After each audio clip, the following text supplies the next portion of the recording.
So let's talk about the Polestar 2. I have a tendency to say Volvo before Polestar because that's what it's been like in my head for ages. Now it's just Polestar. So what can we expect from Volvo's EV? Well, this is the Swedish Tesla Model 3 rival in every way. It's a small sedan, it's got a big screen in the middle, and it's basically just like a Model 3, although in far more conventional proportions.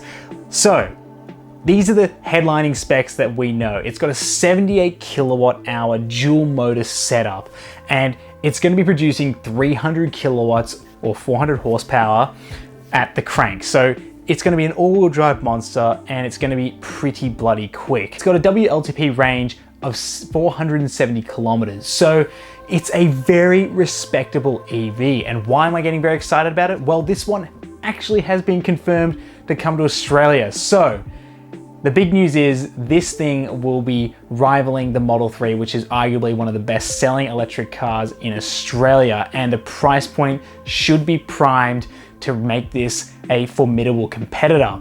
Now, the Tesla Model 3 starts just below $70,000 drive away, and that means that it is a really good option for a lot of people because of the charging network, the performance, and the features you get with that car.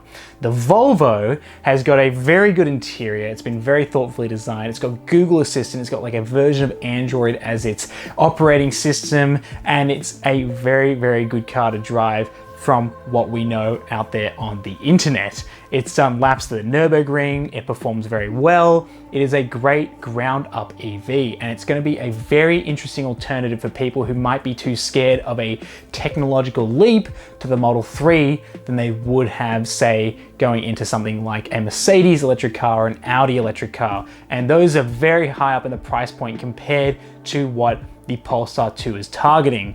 Overseas in the US, the Polestar 2 is advertised at $59,990, which is quite expensive if you do a direct conversion. So, pricing for this car, I'm expecting to see it hopefully land just around $70,000 starting, because if it doesn't, it might just price itself out a little bit above the Model 3 base.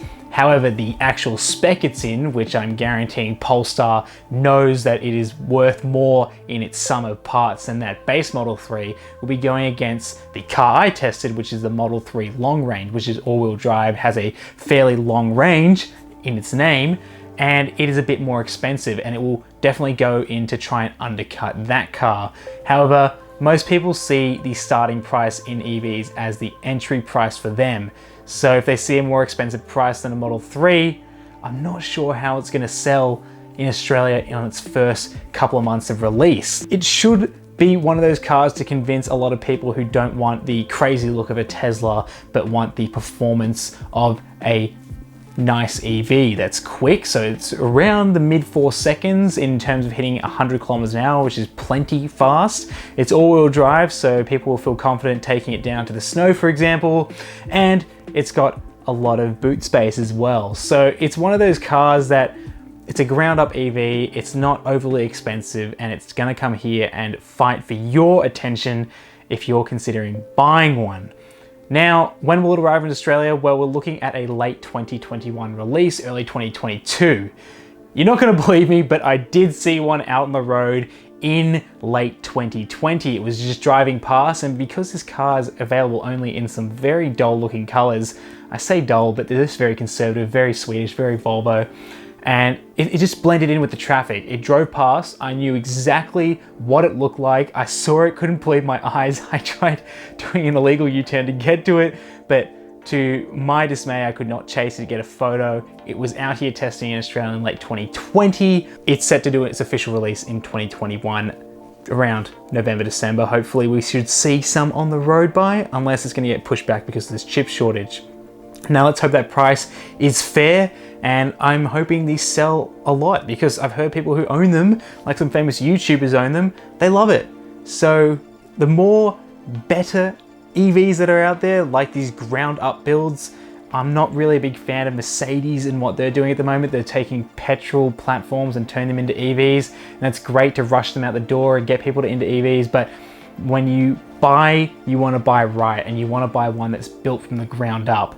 So the Model 3 is a fantastic option, but the Polestar 2 is going to be a very interesting proposition.